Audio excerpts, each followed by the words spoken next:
떨어진 이유가 그 골 때리는 걸 못 맞춰 떨어진 게 아니고 기본적인 패턴을 못 이겨서 떨어진 게 항상 시험은 그렇습니다. 그래서 여러분 너무 자식 욕심날 필요도 없고요. 하여튼 기본을 충실한다. 그러니까 제가 그는 일단은 그 기조에서 여러분들에게 제가 소개를 해드릴 것이고요. 진도를 이게 나갈 것입니다. 그래서 지금 우리 이 책 자체가 지금 앞으로 2달 동안 팔 책이에요.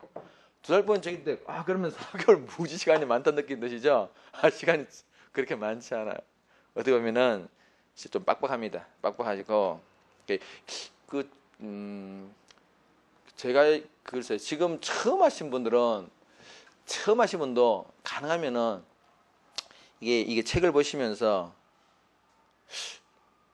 자신만의 어떤 글쎄 처음 하신 분들은 좀 무리일까?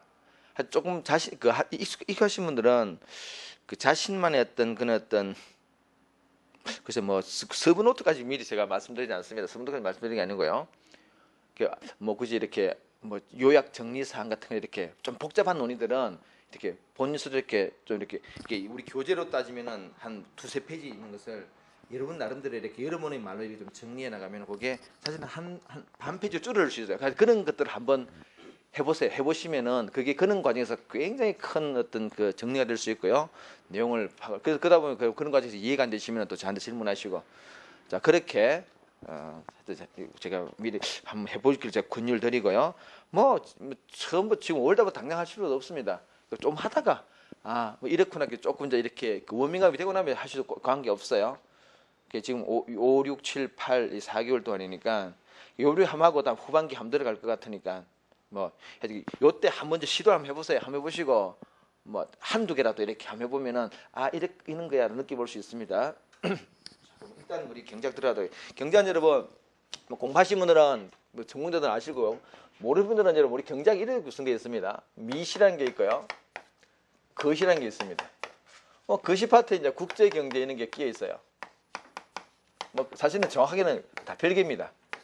미시라는 것은 말고 여기 이제 현미경처럼 바라보는 것이고 달리 말하면은 우리가 개개의 경제 주체들 가게면 가게, 기업이면 기업, 정부면 정부 이런 어떤 개별 경제 주체들의 어떤 행동 패턴을 연구하는 게 미시경제. 말 그대로 세밀하게 하는. 그래서 가게는 어떻게 행동하는가, 기업은 어떻게 행동하는가, 정부는 어떻게 행동하는가.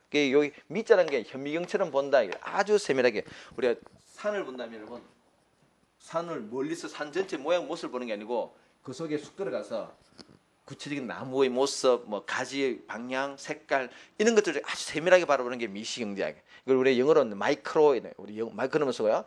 요 거시는 말 그대로 크게 넓게 보는 거예요. 이걸 우리가 매크로 그러는데 경제 전체, 국민 경제 전체 움직임을 보는 게 오히려 이런 것들은 우리 일반인들은 아주 좀 낯선 부분인데요. 요거는 꽤나 익숙합니다. 왜냐하면 우리 경제 전체를 바라보는 그런 지표들을 우리가 익숙히 내용은 잘 모른다더라도 한 번쯤은 들어봤으면 국민 소득, 실업, 인플레이션 이런 것도 우리가 다 들어봤던 그런 것들을 우리가 연구하는 게 거시경제. 저걸 좀 보면은 경제 전체 어떤 움직임 돌아가는 판을 우리가 알 수 있죠. 그다음에 국제경제는 여러분 나라와 나라 사이의 어떤 역할 분담. 한국과 미국이 수출과 수입을 할 때 보통 우리가 어떤 생각하면은 미국이 우리보다 훨씬 첨단적인 거를 우리한테 수출하고 우리가 안 그럴 것 같은데 실제로는 정반대예요. 우리는 주로 미국으로부터 여러분 우리가 몇 년 전에 그 쇠고기 파동했었잖아요, 그죠? 우리가 수입하는 게 주로 쌀, 밀, 쇠고기 이런 걸 수입한다는 게 얼른 굉장히 1차적인 거죠. 1차적인 것도 우리가 수입하고 우리가 역으로 미국한테 굉장히 좀 첨단적인 것을 수출합니다. 그런 게 왜 그런 역할을 분담했을까? 그런 거 우리가 역할 분담하는 그걸 우리가 무역 이론을 그래요. 그 무역 이론 그리고 나라와 나라 사이는 우리가 화폐 단위가 다르잖아요, 그죠? 우리는 원화, 미국은 달러화, 일본은 엔화, 중국은 위안화. 각국의 어떤 그 화폐 단위가 다르기 때문에 발생하는 환율 문제. 조금 그는 여기 좀 굉장히 핫한 주제고요. 시험이 잘 나오는 것. 그리고 이제 국제 수지. 그리고 수지라는 것은 우리가 가정에서도 이렇게 일하는 사람이 있고 가족이 있는데 부모가 돈을 벌면은 가지고 쓴다는 얘기지. 그래서 한 달에 근데 100을 벌었고 70을 썼다 그러면은 30 남았다. 우리가 흑자 이런 표현 쓰나 그죠? 이게 흑자 우리 국제가 대외적인 거래 관계에서도 수출과 수입을 통해서 흑자 적자를 평가합니다. 거기 이거 이런 것들.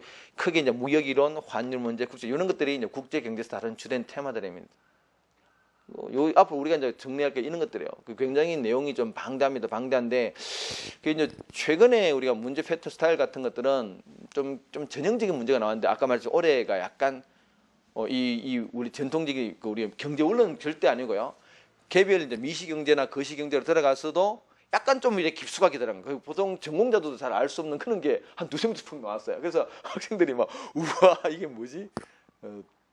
당황하고 그런 거를 우리가 이제 학원에서 강의하는 그런 강의는 없었어요. 왜냐하면 그는 어차피 우리가 어느 정도 합의된 출제 영역을 구성하는 그런 출제 내용이었거든요. 그런 게 이제 되풀이될 가능성 거의 없습니다.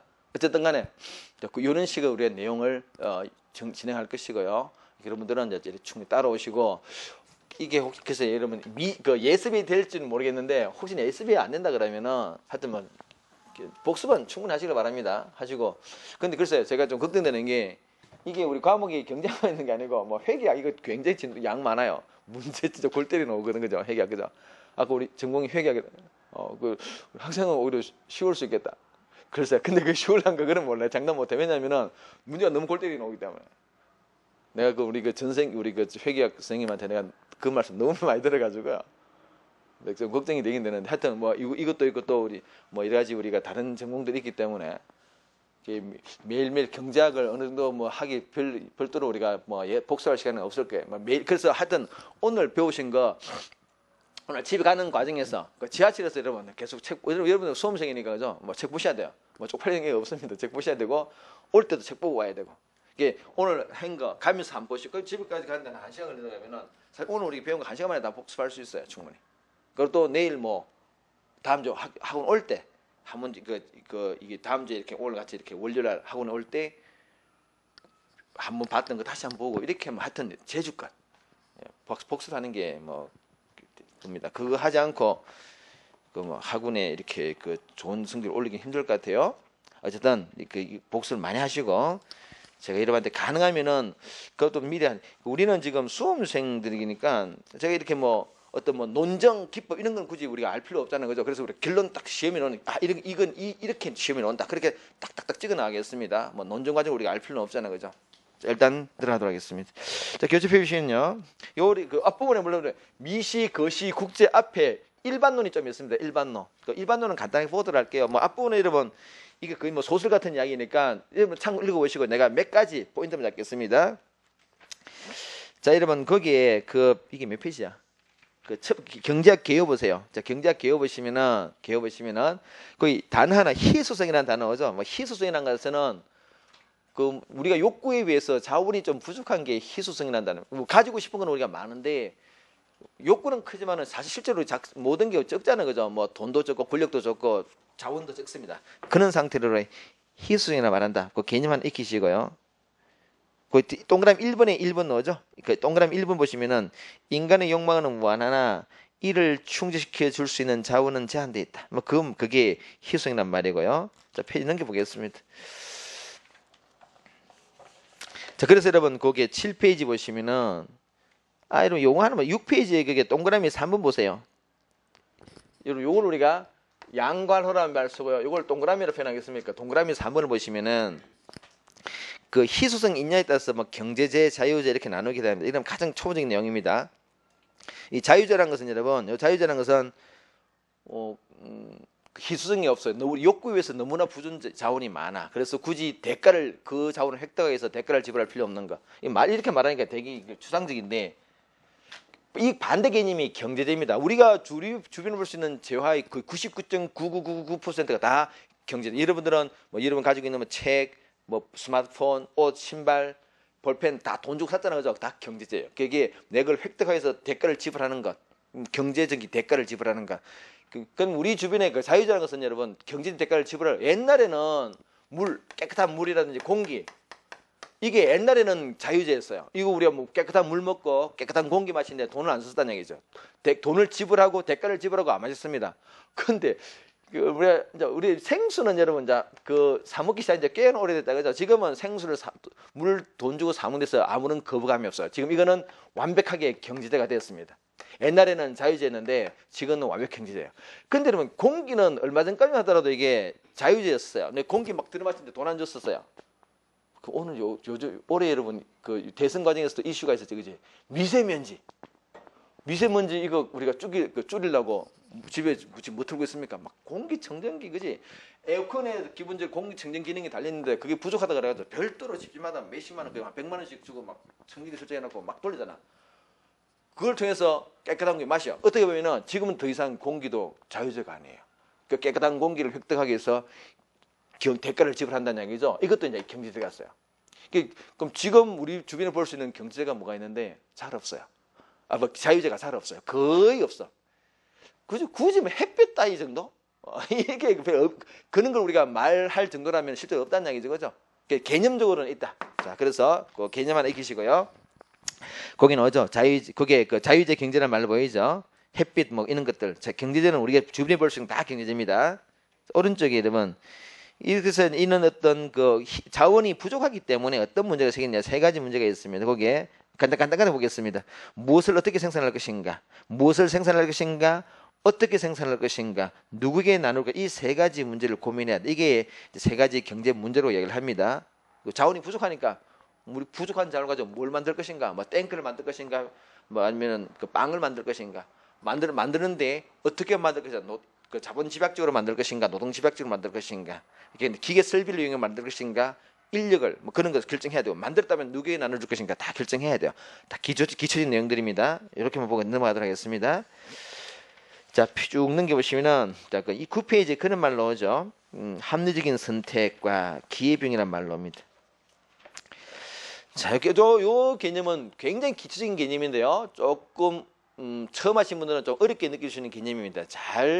첫 번째 여러분 이제 익혀야 될 그 한 고비, 요걸 잘 이해하셔야 됩니다. 여러분 우리 사실 경제학이라 그러면은 학생들이 뭐 그 다른 그 전공자들이 그 사람들이 오해하는 것 중 하나가 경제학을 뭐 투자 기법 연구하는 거로 착각하는데, 경제학은 그런 게 연구하는 게 아니고 경제의 어떤 흐름을 분석하는 것이죠. 특히나 선택을 어떻게 보면 선택을 연구하는데요.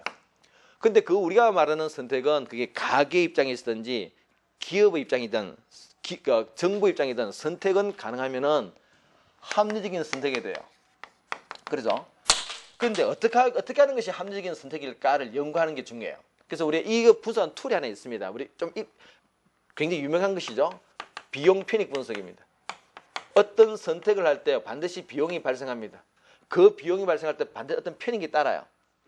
비용과 편익이 발생한다는 얘기죠. 예를 들어서 소비자 입장에서 어떤 소비자 입장에서는 만약에 뭐 여러분들이 아이스크림 하나 사 먹어요. 비용이 1,000원 주고 아이스크림 하나 샀습니다. 그 사서 먹었을 때 어떤 만족감, 여기 편익이라는 게 만족감입니다. 그 소비자 입장에서 만족감이죠. 우리 그걸 경제에서는 효용이라 그러는데, 이 효용의 크기가 1,000원 주고 아이스크림 먹었을 때 만족감의 크기가 1,500 되면 여러분 이거죠. 1,000원의 비용을 들여서 편익이 1,500이다. 이거는 괜찮은 선택이죠, 그죠? 남아서 이거 순 편익이 500이니까 남아요. 뭐 1,100이다. 아직도 남습니다, 그죠? 1,000원이다. 이거죠. 그러면은 예를 들어 1,000원의 비용을 들여서 1,000원의 편익을 누리면은 손해는 없어요. 똔똔이다, 그지? 근데 요건 안 되겠죠, 그죠? 1,000원의 비용을 들여서 편익이 900이라고 하면 안 돼요. 그래서 기본적으로 우리가 합리적인 선택이 되려면 당연히 있는 관계됩니다. 비용이 편익보다, 그러니까 편익이 비용보다 같거나 크면은 그걸 우리가 합리적 선택이라고 그래요. 그래서 요거 편익이 해당되는 거, 소비자 입장에서 우리가 효용이라는 말을 쓰고, 기업의 입장에서 이걸 우리가 수입이라고 합니다. 수입. 이런 것들은 효용과 수입 이런 것들은 측정은 나중에 별도로 이거 소비자 파트와 이 생산자 파트에서 별도로 공부를 합니다. 정리를 하는데요. 지금 오늘은 요거예요. 요걸 좀 보겠습니다. 대단히 조금 그 이제 첫 대문 입장에서는 첫 입문 과정에서 조금 어렵게 느껴지는 개념입니다. 비용을 좀 보도록 하겠습니다.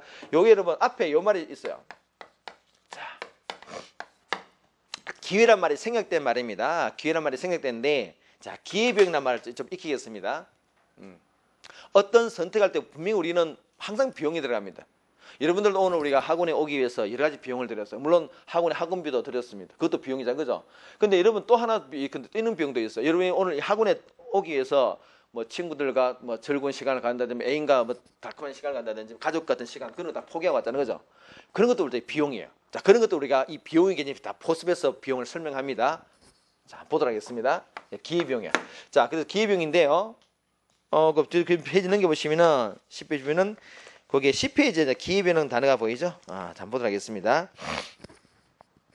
자, 그러면은 여러분들에게 몇 가지 자, 여러분 앞에 두 가지 선택이 있습니다. A를 선택할 수도 있고 B를 선택할 수 있어요. 우리가 살다 보면은 뭐 두 가지 동시에 할 수 있으면 참 고민이 없을 건데 참 이 얄궂게도요. 인생에서는 두 가지를 동시에 선택할 수 없는 경우가 굉장히 많습니다. 하나를 선택하면은 반드시 하나를 포기해야 돼요. 그는 일단 상황을 전제로 하겠습니다. 하나를 선택하면 내가 반드시 하나를 포기해야 돼요. 그래서 고민 끝에 A를 할까 B를 할까 고민하다가 얘를 선택했습니다. 그럼 우리가 필연코 얘는 포기할 수밖에 없습니다. 그죠? 포기할 수밖에 없어요.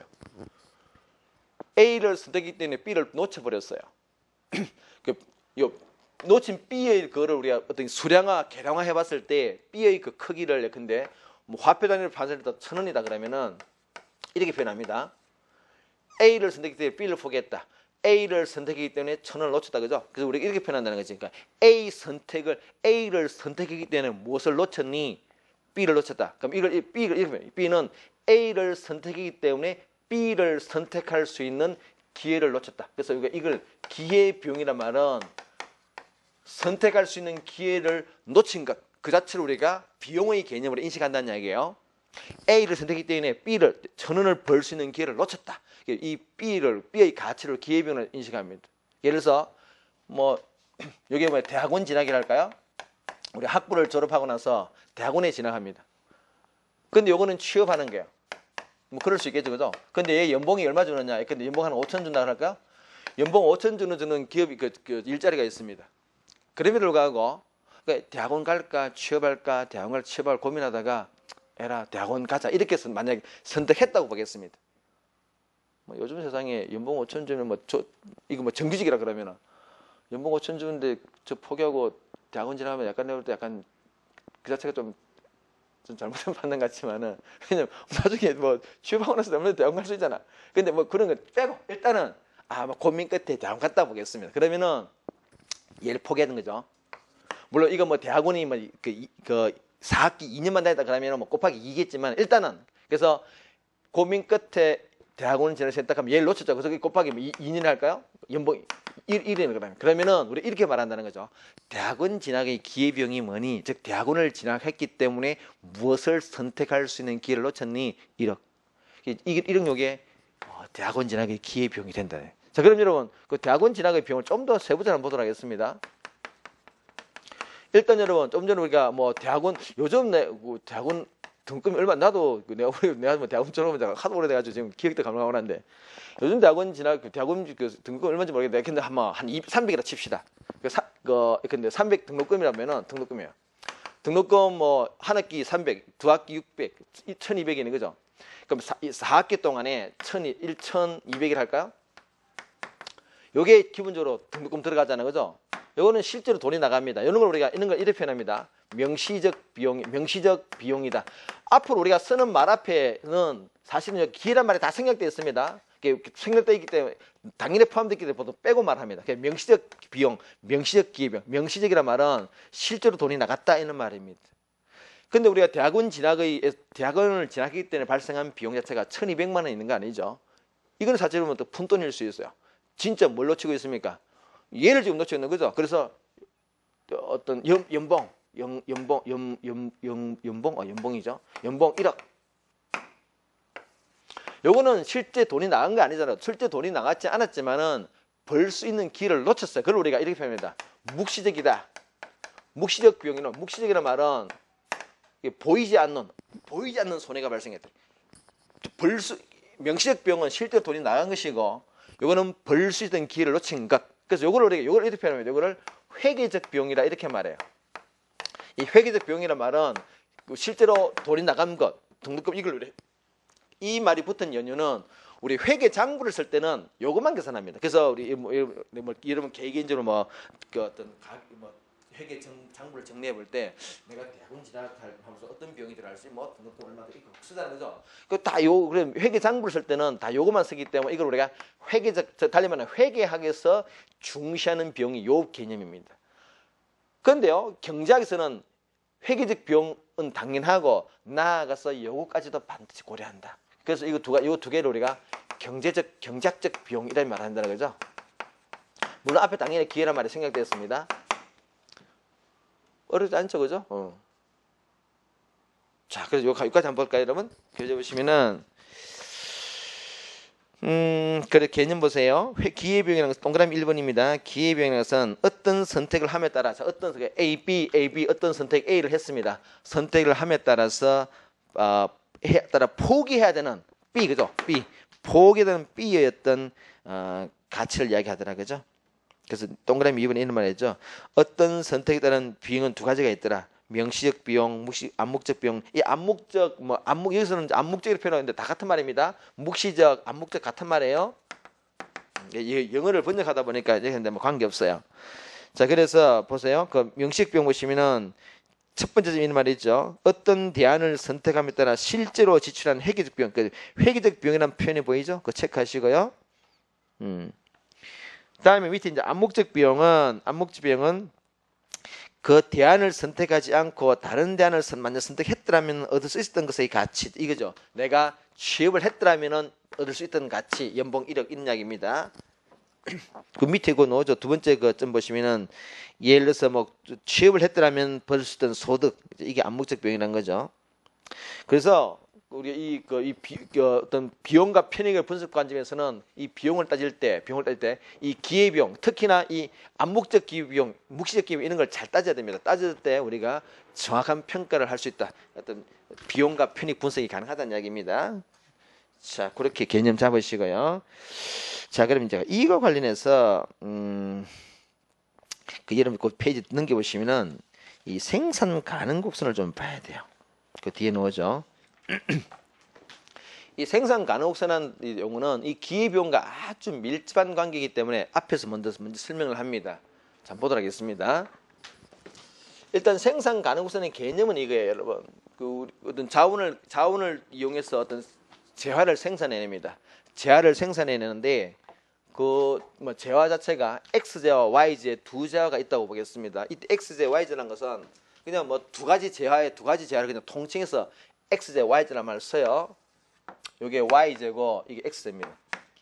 뭐 이거죠. 뭐 빵, 콜라, 그죠? 뭐 치킨, 맥주, 뭐 하여튼 두 개 상반되는 두 개의 재화를 이렇게 넣기만 관계 없어요. 뭐 비행기, 차 관계 없습니다. 그래서 우리가 통칭해서 Y재, X재 이런 말을 써요. 당연히 위로 갈수록 수지가 커지는 거죠. 오른쪽 갈수록 수지가 커지는 것이고요.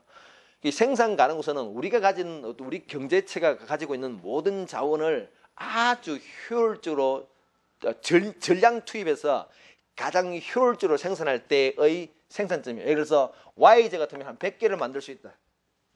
X제 같은 경우는 한 10개를 만들 수 있다 보겠습니다. 우리가 가진 모든 자를 Y제에 전량 투입한다면 100개, X는 10개 이렇게 만들 수 있다는 거죠. 생산할 수 있는 최대치예요. 가장 효율적으로 생산할 때 생산할 수 있는 최대치를 보여주는 어떤 능력의 최대치예요. 그래서 요거를 딱 연결해 보면은 이렇게 볼 수 있겠죠, 그죠? 선을 끌 수 있습니다. 그럼 이건 뭐 요렇게 뭐 여기 A고요. 요걸 만약 B를 할까요? B가 요즘이다 하겠습니다. B 요즘이다 할까요? 여기 90이고 근데 10개다. 80이고 예를 들어서 20개다. C점입니다. 여기 D점을 할까요? 요 D점 같은 경우는 오케이. 요렇게 그럼 여러분 A점 같은 경우는 어떻게 여기 지금 요 순선 자체가 생산 가능 곡선이에요. 생산할 수 보듯이 최대치를 보여주고 있는데 뭐 요렇게 생산할 수도 있고 요렇게 생산할 수도 있고 C처럼 생산할 수도 있고 뭐 D처럼 생산할 수도 있습니다. 생산 가능을 다 보여주고 있기 때문에 그죠? 그 A 같은 경우 이런 거죠. A 같은 경우는 Y를 근데 100개 정도 생산하고 그죠? X제는 생산하지 않아요. B 같은 경우는 Y제를 그죠? 90개죠. 그죠? 90개 생산하고 X는 한 10개가 1개 정도 생산합니다. 그죠? C 같은 경우는 Y를 한 80개 생산하고 X는 한 2개 정도 생산하는 그런 거예요. D가 뭐예요? D는 Y를 만들지 않습니다. X만 10개 만드는 그런 거예요. 어쨌든 A, B, C, D 어떤 간에 다 생산 가능국수는 위기이기 때문에 가장 효율적으로 생산하는 방식이 맞습니다. 이게 그러면은 갑자기 기회비용과 어떤 관계 있냐 이런 관계 있습니다. 잘 보시면 봐봐요. 우리가 주는 자원을 가지고 이용해서 이렇게 생산할 수 있어요. A처럼 생산할 수 있습니다. B처럼 생산할 수도 있어요. 그죠? A처럼 생산할 수도 있고 B를 생산할 수 있습니다. 그래서 막 고민해요. 우리가 주는 자원을 가지고 A처럼 생산할까 B처럼 생산할까 막 고민합니다. 고민하다가 A처럼 생산할까 B처럼 고민했다는 얘기지. 그러다가 여러분 B처럼 생산하기로 결정했다고 보겠습니다. B처럼 생산하기로 결정했단 말이에요. 여러분 A처럼 생산한단 말은 이렇게 생산하는 거죠. 그죠? B처럼 생산한단 말은 이렇게 생산하는 거야. 이렇게 할까 이렇게 고민하다가 이렇게 결정했습니다. 이렇게 결정했단 말은 뭡니까? X를 원래는 안 만들 것을 만들고자 결정했다는 얘기죠. 그죠? 이거는 이 말은 달리 말하면 X를 추가로 한 개 더 만들기로 결정했다. 그걸 위해서 지금 어떻게 했는 거니까 원래는 A처럼 만들려면 Y를 100개 만들 수 있는데 90개로 줄였어요. Y를 10개 포기했다는 얘기잖아요. 그죠? X를 추가로 한 개 얻기 위해서 추가로 한 개 얻기 위해서 Y를 10개를 포기했네. 그죠? 여기서 아까 기회비용이 느껴지는 거예요. 우리가 아까 A처럼 할까 B처럼 할까 고민할 때 만약에 B를 선택했다면 A 폭의 기회비용이라고 그랬습니다. 결과적으로 우리 B를 하기로 했단 말은 X를 추가로 생산하기, 한 개를 생산하기 위해서 Y를 10개 포기했다. 요 10개 요게 기회비용이에요. 기회비용입니다. 그것도 B하고 계산해 볼까요? B처럼 이렇게 생산할 수 있어요. 그렇죠? 그런데 고민하다가 만약에 C처럼 생산을 결정했다 보겠습니다. 그럼 여러분 보세요. 얘랑 비교해 보면은 B가처럼 생산하는 것은 X를 한 개 생산하는 거죠. 그죠? 그런데 그래서 X를 추가로 한 개, C처럼 생산을 결정했단 말은 X를 추가로 한 개 생산을 결정했단 말이고 그를 위해서 원래는 90개를 80개 줄였죠. 그죠? 똑같잖아요. 그죠? X를 추가로 한 개 얻기 위해서 Y 10개를 포기했다. 기회비용이에요. 그래서 우리 생산 가능성 자체가 이렇게 쭉 직선으로 딱 있어요. 여기 직선입니다. 이럴 때는 기회비용이 다 똑같다는 거죠. 다 똑같아요. 이게 두 가지 선택 과정에서 B를 선택하는 경우나 이렇게 해서 C를 선택하는 경우나 C에서 D를 선택하는 경우나 다 똑같이 이렇게 나와요. Y 기회비용은 10개로 나옵니다. 근데 여러분 이걸 잘 보시면은 요 10이라는 수치는 요 그래프에서 금방 알 수 있어요. 어떻게 알 수 있느냐? 물론 요 폭까지도 알 수 있습니다. 여러분 여기 보시면 봐봐요. 그 B로 갔다 A가 고민하다가 B로 했단 말은 결과적으로는 A에서 B로 입장을 바꿨다는 말이기도 하고요. A에서 B로 입장 바꿨단 말은 X를 그죠? 이렇게 늘린 거죠. 그죠? X를 여기 요 폭은 여러분 요 폭은 0에서 1 여기 1이니까 그죠? 요 폭은 1이에요. 델타 X는 1입니다. 1. X를 추가로 한 개 늘리기 위해서 요 폭은 얼마 돼요? Y를 100개에서 90개잖아. 이거 델타 Y는 10개예요. X를 한 개 늘리기 위해서 10개를 줄였죠. 요 높이기도 해요. 요 기회비용 10개라는 것은. 요 마찬가지 10개죠. 그죠? 10개예요. 요 밑에 X를 한 개 늘리기 위해서 10개 포기했죠. 이렇게 볼 수 있고 또 하나 더 있습니다. 이거는 전체의 기울기를 보면 돼요. 전체 기울기 보시면은 자, 요 생산건수 기울기입니다.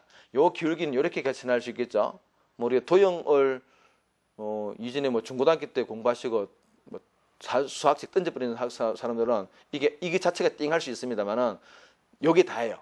보세요. 요 도형의 각도의 기울기 어떻게 하는 거니까 요 생산건 기울기입니다. 요거죠, 그죠? 요 폭이 10, 100입니다. 기울기 100이죠, 10이죠, 그죠? 요 10이라는 수치가 얘하고 똑같아요. 그래서 우리가 이 어떤 생산 가능 곡선의 기울기가 의미하는 것은 기울기, 요 10이 의미하는 것은 기회비용이에요. 기회비용입니다. 이런 생산 가능 곡선을 가지고 있는 어떤 경제 주체가 X를 한 단위 추가로 생산하기 위해서는 Y를 반드시 포기해야 되는데 왜? 주어진 자원은 한정되기 때문에 X를 조금 더 늘리면은 Y를 좀 줄여야 돼요. 그죠? X 쪽으로 선택하면은 반드시 Y를 포기해야 돼. 줄여야 됩니다. 아까 우리가 얘기했잖아. A, B 두 가지 선택해서 B를 선택하면은 A를 무조건 줄여 나가야 돼요. X를 늘리면은 Y를 반드시 줄여 나가야 됩니다. 그래서 요에서 이렇게 움직이 자체가 뭡니까? 이렇게 생산하다가 이렇게 바꿨던 얘기다. 그 달리 말하면 X를 늘렸다는 얘기고 그만큼 Y를 반드시 줄여야 돼요. 이 줄이는 폭 10개 이게 기회비용이란 말입니다. 그래서 생산 가능성 원래 그 일반적인 저거는 일반적인 형태는 아니에요. 생산 가능성 원래는 사실은 이런 형태입니다. 그 모습이 이런 형태예요. 이게 Y제가 있고 X가 있다 그러면은 이걸 오목하다 그럽니다. 이 생산 가능성 원래는 이렇게 저 혼자 직선인 경우는 좀 일반적인 형태가 아니고 제가 저 그림부터 먼저 그린 이유는 여러분한테 제가 그 이 생산 가능성의 개념을 설명해서 먼저 그린 것이고요. 일반적인 생산 가능성 이렇게 오목한 형태를 띠고 있습니다. 일반적인 형태입니다. 자, 그럼 여기서 간단히 좀 보도록 하겠습니다. 결론적으로 이 생산 가능성 어떤 특징이 있느냐? 요게 직선일 때는 여러분 지금부터는 어떻게 받으시면 되느냐? 생산 가능 곡선이 이렇게 곡선이 직선일 때 요 기울기가 무엇을 의미하느냐? 10이라는 것이 기회비용이다. 요 생산 가능성이 기회비용이에요. 이 10이 기회비용이고 그것의 의미는 뭔가 하니 X제 생산을 늘리기 위해서 Y제를 반드시 10개씩 줄여나간다. 줄여나가게 된다. 그런 말이에요. 그거 한번 볼까요, 여러분? 여기면 E점입니다. E점이라 그러면 여기에 70이라고 볼까요? 여기에 3이에요. 그래서 C에서 1을 갈 때 보시면 어때요? Y에게 70개고 X가 3개잖아요. 그죠? 그래서 똑 마찬가지로 2개에서 3개로 늘리기 위해서 추가로 늘리기 위해서 Y를 반드시 80개에서 10개 줄였죠? 똑같은 10개를 줄여나간다. 그게 기회비용이라는 겁니다. 저 생산의 직선일 때는 기회비용이 똑같이 일정해요. 기울기는 하나밖에 없잖아요. 그죠? 자, 그런데 그래서 이런 경우를 이렇게 표현합니다. 기회비용이 일정하다 이런 표현을 써요. 일정하다. 여기서 10으로 일정하죠. 그죠? 10으로 일정. 이렇게 기울기는 그러니까 여기 기울기 하나밖에 없죠. 그죠? 요 10입니다. 다 10입니다. 기울기가 다 10이에요. 다 10입니다. 그런데 보통 생산 가능성은 일반적으로 이런 형태예요. 그래서 우리 시험에는 제가 개념적으로 설명해서 요거부터 먼저 설명했지만은 우리 시험에는 보통 요게 잘 나옵니다. 그래서 요걸 이해를 전제로 해서 내가 요걸 좀 설명하겠습니다. 요건 여러분 결론이 이게요. 기회비용은 여기서는 기회비용이 일정했죠. 일정합니다. 기울기 일정하다는 이야기지. 달리 말하면은 X를 늘리기 위해서 포기해야 되는 Y지 숫자가 10개로 딱 일정하다. 어떤 경우는 뭐 15개 그런 게 아니라는 얘기예요. 그런데 요거는 있잖아요. 요렇게 오목한 게 어떠냐? 기회비용이 체증합니다. 이런 체증이란 말은 점차 커진다란 말. 그래서 이걸 우리가 기회비용 체증의 법칙이라 이런 말합니다. 이거는 꼭 기억하셔야 됩니다. 자, 그럼 왜 이런지를 설명해 보겠습니다. 이거는 일단은 여러분들 그래 우리 그 교재 보시면 교재 12페이지 보세요. 12페이지면 지금 이제 그 밑에 그 오목한 기회비용 그 생산 가능성 두 가지 넣어죠. 놓습니다. 이제 요걸 제가 이제 설명드리겠습니다. 잘 보세요.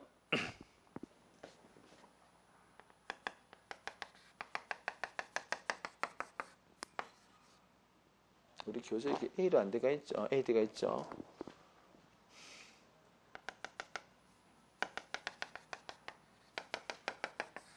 B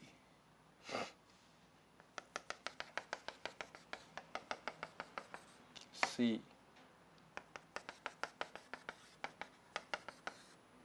D E 이렇게만 볼까요? 여러분 이제 A B C D 한번 잘 보세요. A B C D입니다, 여러분. 여기서는 봐봐요. 여기서는 A에서 B로 이동할 때 이 A라는 말은 X를 늘린다는 얘기죠. 늘린다는 얘기고 그 X를 이렇게 늘린다는 얘기고 그만큼 Y를 10개를 줄이자는 거죠. 10개 줄인 폭이 여기에 100이고 여기 90이니까 요 높이가 포기해야 되는 YJ 수량이죠. 특히 요 높이가 기회비용이에요. 여기 마찬가지로 B에서 C로 움직인단 말은 X를 한 개 만들다가 X 2개 만들었다는 얘기죠. 그래서 2개. 달리 말하면 이렇게 추가로 늘리고 X를 추가로 늘리기 위해서 Y를 또 이만큼 포기했다는 거죠. 그래서 요 높이가 지금 여기서는 기회비용이 크게 나타납니다. 그죠? 요 높이가 다 10개 이렇게 다 똑같잖아요. 그죠? 다 똑같아요. 근데 여기 잘 보세요. 여기 잘 보시면은 경제에서 만약 A에서 B로 이동했다 보겠습니다. 그 A를 할까 B를 할까 고민하다가 B처럼 생산을 결정했다는 얘기죠. 그럼 여러분 요 밑에 있는 요거는 1, 근데 2, 3, 4라 하겠습니다. 1, 2, 3, 4입니다. 그 A, B, C는 결과적으로 D는 뭡니까? X 1개, X 2개, X 3개, X 4개 만든다 얘기죠. 그죠? 그러겠어. Y를 어떻게 했느냐? 여기 Y, 뭐, YA, YB, YC, YD를 보시면은, 그래서 A 같은 말을 가기 위해서 요만큼 줄였다는 거죠. 델타 Y 줄였습니다. 또 B에서 C로 간단 말은 B에서 C로 이동하기 위해서 Y를 이만큼 줄였죠. 그죠? 이만큼 줄였어요. 그죠? C에서 D로 이동하기 위해서 Y를 이만큼 줄였다는 거죠. 이만큼 줄였어요. 줄인 요 폭 자체가 어떻게 됩니까? 지금 계속 커지고 있잖아요. 그래서 이게 기회병이 커진다 이렇게 말해요. 기회병이 체증한다 그래. 요걸 이제 기울기로 보면 기울기로 이렇게 볼 수 있습니다. 기울기는 이렇게 볼 수 있어요. 요 A를 지나가는 접선을 살짝 끊는 게 이렇게. 접선이란 말은 접하는 선이라는 이야기입니다. 그 접선을 끄면은 A를 지나가는 접선은 저리 나오죠. 자, B를 지나가는 접선 한번 볼까요? 아무래도 이게 B가 조금 더 요는 모습이에요. C를 지나가는 접선은 D를 지나가는 접선은 다시 이렇게 그죠? 그래서 이 ABC를 접선을 여러분 보시면은 접하는 선의 기울기가 여러분 요게 일종의 하나의 선이잖아요. 그죠? 요 기울기가 요거지, 그지? 그럼 각각의 접선은 이렇게 볼 수 있습니다. 요 접선은 기울기가 요거예요. 요거. 빨간 선의 접선은 요거예요. 얘는 얘가 기울기, 그죠? 얘는 얘가 기울기다. 어때요? 기울기가 계속 커지고 있죠, 그죠? 그래서 이게 우리가 기회병이 점점 커진다 이렇게 말합니다. 자, 그래서 일단 그 112페이지 한번 보세요, 여러분. 생산 가능 곡선 개념입니다. 동그라미 1번에 그런 말이 있죠. 동그라미 1번에 두째 줄 이런 말이 있네. 가장 효율적으로 투입했을 때 전혀 낭비 없이 가장 효율적으로 투입했을 때 생산할 수 있는 최대치를 보여주고 있어요. X, Y, Z 조합입니다. 그 동그라미 2번에 여러분 일반적으로는 생산 가능성이 그 원점에서 오목하다. 여기 이걸 우리 오목하다는 말을 써요. 오목한 형태입니다. 오목한 형태다. 그 4번에 동그라미 4번에 이런 말 있죠. 이 생산 가능성이 오목한 것은 여러분 그 화살표 두 번째 화살표 보세요. 끝에 이런 말이 있네. 기회병이 체증함을 나타낸다. 기회병이 점점 커진다는 이야기입니다. 그렇게 이해하시고요. 자, 그럼 여러분 내부 이점 한번 볼까요? 내부 이점. 요 점 한번 보고 요점 보도록 하겠습니다.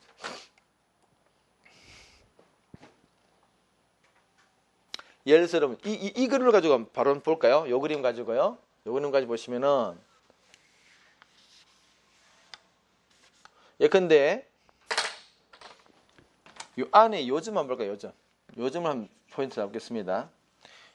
여기 알파점이에요. 알파점 보시면 여러분 얘는 어떻게 생산하는 방식이 하니까 알파 얘는 Y를 80개 생산하면서 X는 한 개밖에 생산하지 않죠. 근데 여기 보다시피 그 C점 같은 경우는 우리가 가장 효율적으로 생산할 때 효율적이란 말은 뭐 실업도 없고 그죠? 자원 낭비도 없고 그런 상태입니다. 가장 효율적으로 생산할 때 Y를 80개 생산한다면은 X는 2개까지 생산할 수 있어요. 근데 알파는 어떤 경우입니까? 알파는 80개 생산했는데 X는 한 개밖에 생산 안 하죠. 뭔가 지금 자원이 100% 효율적으로 돌아가지 않고 있어요. 왜? X를 2개나 생산할 수 있는데 X를 한 개밖에 안 만드는 상태. 그래서 우리가 내부의 이 생산 가능성 내부에 있는 저 알파점 같은 게 어떤 상태인가 하니까 뭔가 지금 자원이 비효율적으로 작동하는 그래서 뭐 실업이 많다든지 그런 상태. 그래서 이 생산 가능성 내부의 점은 비효율성은 어떤 그런 생산 방식이고요. 반면에 밖에 있는 예를 들어서 베타점 한번 볼까요? 이런 베타 같은 게 어떤 상태가 하니까 그렇죠. Y를 80개 생산했는데 X는 3개 생산한 거죠. 왜냐하면 이렇게 우리가 80개라면 C점이잖아요. 그래서 C점 같은 경우는 Y를 80개, X를 2개까지만 할 수 있는 게 최대치가 2개까지인데 3개를 이거는 우리가 생산할 수 없는 방식이죠. 그래서 생산 가능성 내부의 점은 뭔가 비효율적인 생산 방식. 밖의 점은 베타 같은 경우는 현재로서는 도달할 수 없는 그런 생산점이란 거죠. 그래서 밑에 양가로 이번에 이런 생산 가능성이 내부와 외부 이런 말 있죠.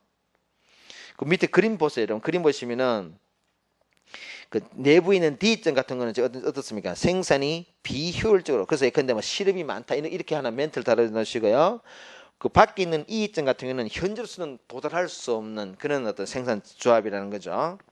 그 정도 기억하시고요.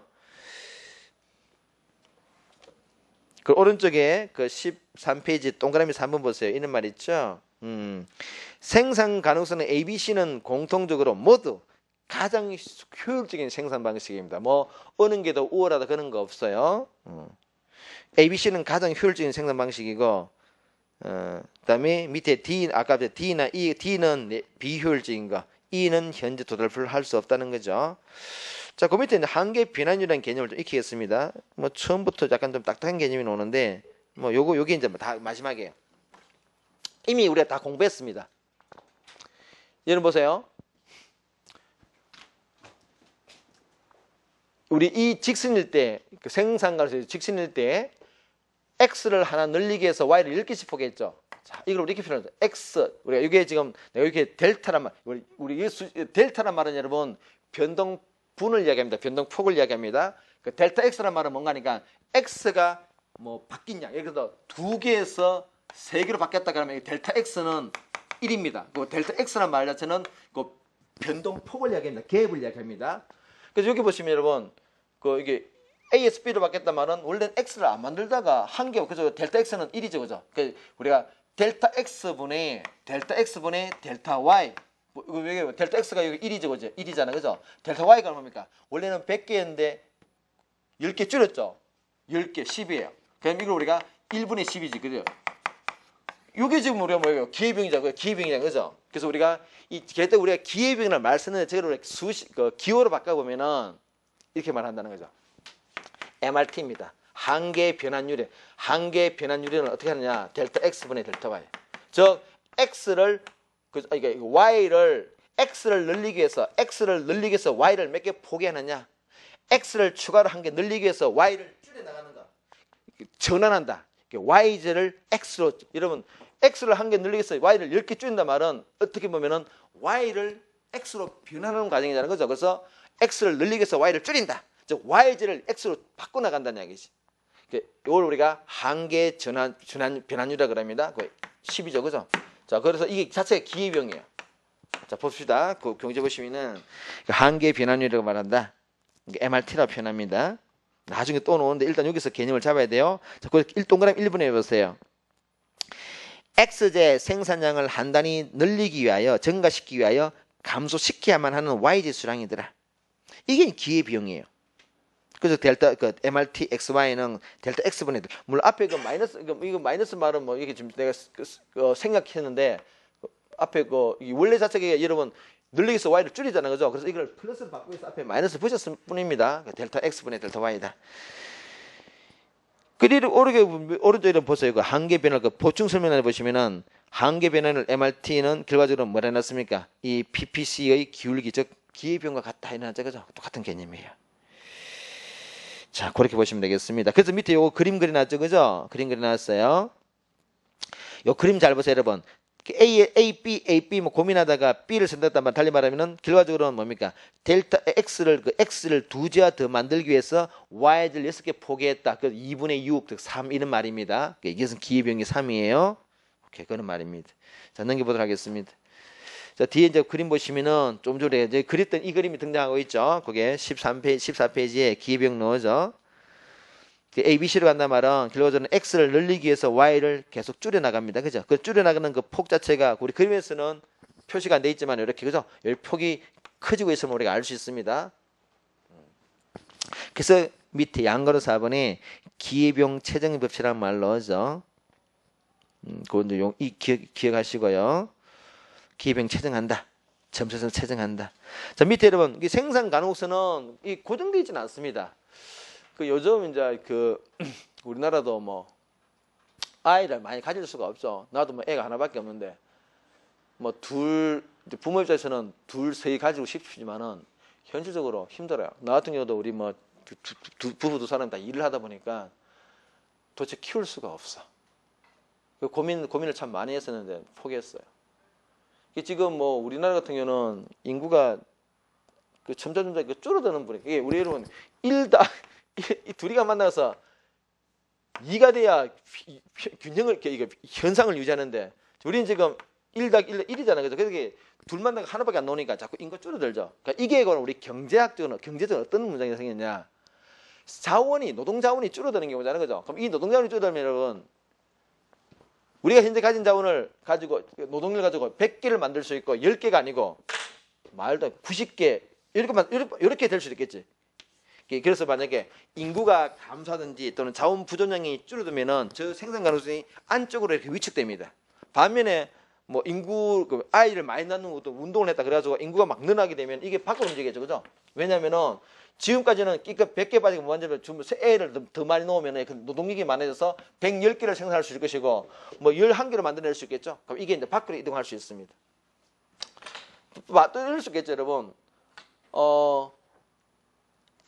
Y제 생산 기술은 일정하다 하더라도 X제 생산 기술이 현재 Y제 생산 기술은 뭐 현상 그대로인데요.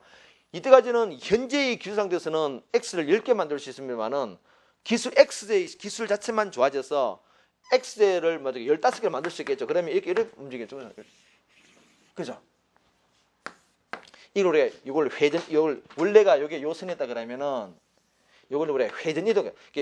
근데 빨간 선 요거는 수평 이동하는 경우고 노란 선 요거는 X의 생산 기술 좋아져서 회전 이동하는 그런 경우입니다. 뭐 이럴 수도 있겠죠, 그죠? 움직일 수 있습니다. 한번 보도록 하겠습니다. 밑에 보시면은 생산 가능성 이동 넣어서 1번 한쪽 깔로 보내 보시면은 기술 진보. 뭐 기술이 진보하면은 밑에 보세요. 이런 그림 보시면은 그 A 그림 뭡니까? X제만 더 늘 생산 기술이 좋아진 경우고요. B번 그림은 둘 다 기술이 좋아진 경우, C 같은 경우는 Y제만 좋아진 그런 경우죠, 그죠? 뭐 이럴 수 있습니다. 오른쪽에 이건 타이틀만 보시면 돼요. 그 위에 표시 보세요. 한쪽 깔로 2번에 노동력이 증가하면 또 이렇게 수평 이동할 수 있습니다. 밑에 자본량이 증가하면은 그죠? 자본량이 증가하면 이렇게 수평 이동할 수 있습니다. 자, 그렇게 보시면 될 것 같아요. 자, 넘기겠습니다. 그 뒤에를 보시면 심층 연구는 뭐죠? 심층 연구 보시면은 좀 전에 그 밑에 보세요. 기회비용과 생산 가능성인데, 그 중간 밑에 그림 보세요. 그림.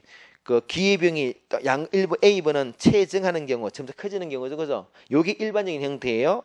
근데 중간인 게 기회비용이 일정한 경우, 직선인 경우 일정한 경우입니다. C 같은 건 잘 안 나타나. 이거는 비회비용이 점점 떨어지는 경우인데 일단 우리 여러분들은 뭐 C 같은 건 일단 좀 무시해도 관계없고요.